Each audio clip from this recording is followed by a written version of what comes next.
Hello les filles, hello les garçons, j'espère que vous allez bien. Aujourd'hui on se retrouve pour un nouveau format, je vous explique. Donc on va faire des vidéos, enfin je vais faire des vidéos où je vous explique tout simplement comment décomposer une liste Inky, à savoir la liste des ingrédients qui se trouvent derrière les produits que vous achetez. On va essayer d'analyser les ingrédients les plus importants, on va dire, dans nos compositions de shampoing, de masques, voilà. Peu importe, en déduire les avantages, les inconvénients et par quoi on peut les remplacer. Donc je vais essayer de vous apprendre à décrypter une liste Inky. Alors je sais, c'est pas simple. En général c'est très compliqué, souvent c'est des termes latins malheureusement. Et c'est vrai que c'est très compliqué de vous y retrouver. Je vous invite à suivre une Insta copine qui s'appelle La Beautista, je vous mets son Insta ici. Elle fait également des focus ingrédients sur les ingrédients chimiques que vous pouvez retrouver dans vos shampoings, dans vos masques, etc. Et lesquels il faut éviter et comment les reconnaître.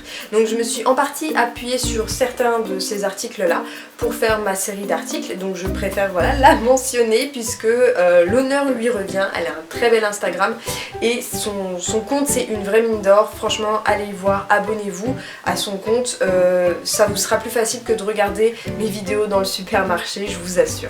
Donc aujourd'hui le thème c'est les sulfates. Alors qu'est-ce que sont les sulfates? C'est un ingrédient synthétique à base de soufre, c'est un dérivé de vaseline ou d'autres sources. Pour faire simple, c'est une poudre, un sel. Voilà grosso modo.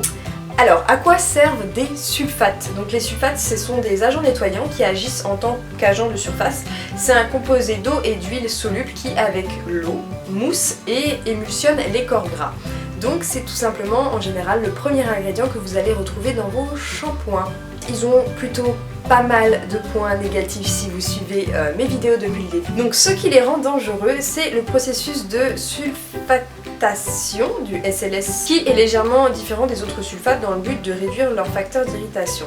On peut retrouver des traces de dioxane, donc c'est du liquide éther inodore qui peut être irritant pour les yeux et pour le système respiratoire. Ce qu'il faut savoir aussi, c'est que la moitié des produits la totalité des produits que vous appliquez sur votre corps, je ne me souviens plus du pourcentage exact, mais il me semble que c'est un pourcentage assez élevé, entre 50 et 70% des ingrédients que vous allez mettre sur votre corps vont être absorbés par votre corps et synthétisés entre guillemets par l'organisme. Il y a des choses, ça fait un petit peu peur quand on sait ce qu'on se met sur le visage et notamment sur le cul de nos enfants.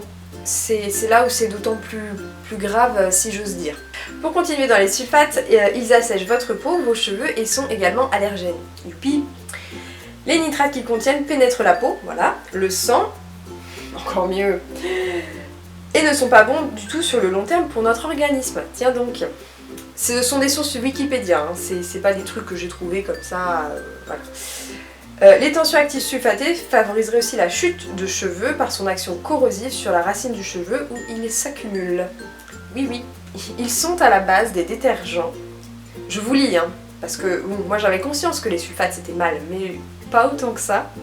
Donc ils sont à la base des détergents, on en retrouve dans les liquides vaisselle par exemple. Donc en gros, traduction, vous pouvez très bien vous laver les cheveux avec votre liquide vaisselle ou laver votre vaisselle avec votre shampoing, c'est la même chose. Donc du coup vous aurez bien compris qu'il vaut mieux éviter les sulfates, que ce soit dans votre gel douche, dans vos shampoings, dans le truc pour shampouiner votre bébé. Honnêtement c'est hyper agressif pour la peau, comme vous avez pu l'entendre. En plus c'est absorbé par notre organisme, donc on a tout intérêt à éviter d'utiliser des sulfates. Alors après, si vous plongez votre main dans le liquide vaisselle, je vous rassure, vous n'allez pas fondre, mais si on peut éviter de rentrer en contact trop souvent avec ce genre de produit, ça serait pas mal, parce que les sulfates, il y en a absolument partout, dans votre gel douche, dans votre shampoing, dans votre liquide vaisselle, dans votre dentifrice, il y en a absolument partout. Dès que ça mousse, vous pouvez être sûr que c'est du sulfate. Forcément, on est en contact H24 avec ça, puisqu'on se lave de toute façon tous les jours, et ça serait bien quand même de les éviter. Alors, ce que je vous ai pas dit aussi, c'est que les sulfates, leur gros problème, c'est que ça va irriter les glandes sébacées de votre peau et de vos cheveux, et c'est souvent à cause de ça que nos cheveux regressent plus vite. Parce que du coup, les sulfates vont agresser du coup votre crâne pour se défendre, il va créer tout simplement du sébum. Le sébum, ça va vous donner les cheveux gras. Le sébum, c'est absolument pas sale, hein, qu'on soit bien clair, c'est quelque chose qui est là à la base pour protéger votre cheveu. Sauf que quand vous agressez une zone de votre corps, peu importe votre visage ou cheveux, il va créer plus de sébum, tout simplement pour protéger la peau, votre cuir chevelu, etc.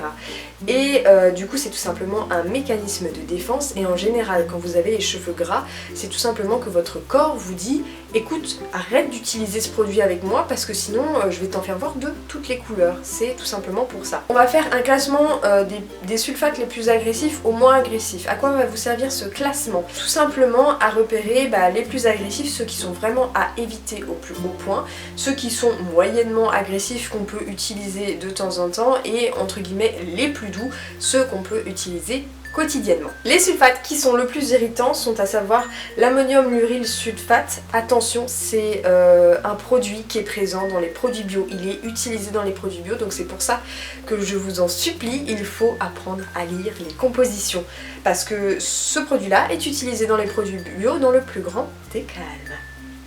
L'ammonium laureth sulfate, alors ils ont plein de dénominations, lauryl, laureth, on sait pas trop, hein, c'est souvent les mêmes. Il y a sodium laureth sulfate et le sodium myrète sulfate. Ensuite, ceux qui sont moyennement irritants, vous avez le cocamidopropylbétaène. Je pense que je vais vous les écrire juste à côté parce que honnêtement, à les prononcer c'est chaud, en plus quand on est dyslexique, c'est sûr on va souper quelque part. Vous avez le disodium cocoam... Bref, ah celui-là je sais le dire. Le disodium laureth sulfosuccinate. Le sodium lauryl sulfoacétate. Celui-là j'arrive à le dire, enfin je crois que c'est ça. Et en dernier, il y a entre guillemets les bons sulfates, ceux que vous pouvez utiliser plus régulièrement. Par exemple pour vous laver, vous avez le cocoglucosyle, le décylglucoside, le laurylglucoside, le capryl-glucoside, le sodium cocoïl-glutamate, le disodium cocoïl-glutamate, le sodium lauryl... Ça y est, je suis partie en sucette. Bref, c'est écrit juste là. Vous pouvez également retrouver sur le post de l'Albutista, je vous le redis encore une fois, toute cette liste sur son post les sulfates qui est juste ici. Voilà, donc ça c'est les bons sulfates à privilégier. Là ça sera quand même plus intéressant d'utiliser ça que un bon vieux ammonium sodium laureth sulfate, n'est-ce pas? Après vous êtes aussi nombreuses et nombreux à me demander quel shampoing je recommanderais. Alors sachez qu'il n'y a pas de shampoing universel, il faut faire quand même vos propres recherches. C'est pourquoi je fais d'ailleurs cette série de vidéos, c'est pour vous inciter à apprendre à lire une listing key. Je vous le rappelle, c'est très important. Et il n'y a pas de shampoing universel pour tout le monde, il n'y a pas de meilleur ou de moins bon shampoing. À partir du moment où on élimine effectivement les mauvais ingrédients, je pense qu'on est quand même sur une bonne base. Après je vais quand même vous citer 3 bons shampoings et 3 mauvais shampoings par exemple. Donc on va commencer tout de suite avec la gamme bain satin de chez Kerastase. Donc c'est censé être un bain nutritif pour les cheveux, enfin donc c'est un shampoing, j'entends bien.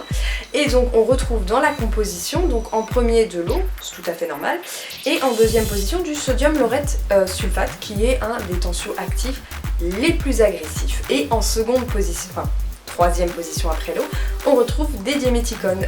J'en parlerai dans la prochaine vidéo, mais vous vous doutez bien que les diméthicones sont des silicones. Voilà pour ça, sujet. Deuxième shampoing qu'on va analyser, c'est le shampoing de la marque Timothée Pur. Donc c'est un shampoing qui se dit à l'extrait de thé vert bio, c'est bien. 100% d'origine naturelle, c'est bien, sans silicone, sans parabènes, sans colorant. À la rigueur, pour un shampoing, c'est logique. Par contre, voilà, encore une fois, premier composant c'est de l'eau et le deuxième composant c'est du sodium laureth sulfate. Donc un des premiers composants les plus agressifs dans les sulfates quoi. Pas top pour se laver les cheveux en douceur.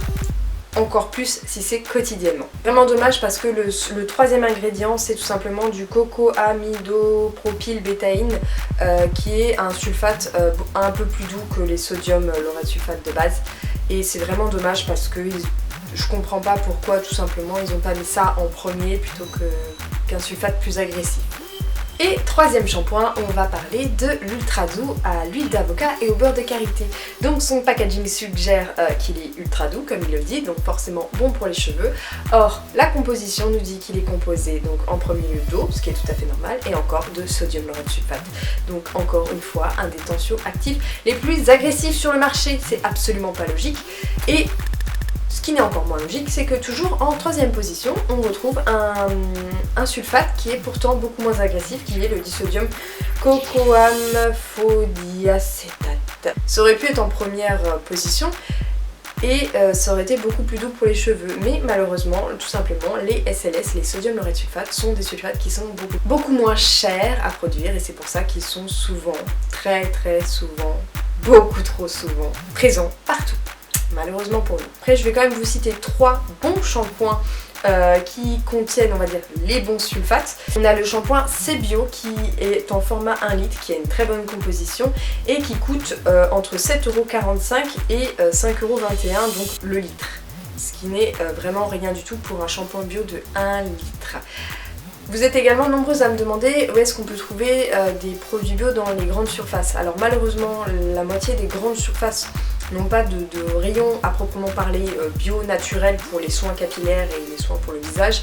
C'est un petit peu dommage d'ailleurs. Je vous conseillerais d'aller directement dans un magasin bio comme il en fleurit un petit peu partout en France. Après, en marque qui peut se trouver dans les supermarchés, il y a la marque Sobio Éthique. Après, je trouve que les shampoings restent chers pour la quantité qui est proposée. Voilà, pour débuter dans le naturel, je pense que ça peut être une bonne alternative. Après, moi je trouve que voilà, le rapport qualité-prix est pas forcément top pour la quantité qui est fournie. Moi je trouve ça un petit peu dommage. Voilà, par exemple là, le shampoing précédent, 5,21€ le litre, on peut pas faire mieux. Et également une autre marque, c'est la marque Velleda. Je sais qu'on peut la trouver, vous savez, dans les parapharmacies, dans les hypermarchés. Il me semble qu'elle est disponible et pareil, ce sont des shampoings où la composition en général est plutôt bonne. On évite les ammonium lauryl sulfate sont beaucoup moins présents, il me semble. Vous pouvez retrouver la liste de toutes les marques entre guillemets qui ne contiennent pas d'ammonium lauryl sulfate sur le compte de ma copine que je vous remets ici. Et également, je tiens à préciser que la marque Melvita, Avril et Cattier, alors c'est une marque que j'aime beaucoup, Cattier, mais malheureusement leurs shampoings contiennent des ammonium lauryl sulfate et donc sont forcément écartés même si ce sont des marques qui sont estampillées bio malheureusement. Donc c'est pour ça, toujours vérifier les compositions. Voilà les filles et les garçons, j'espère que cette vidéo vous aura plu. N'hésitez pas à me rejoindre sur Snapchat et Instagram si vous voulez voir mes tenues du jour, peut-être que ça peut vous intéresser. Et je vous fais plein de bisous. Bye bye!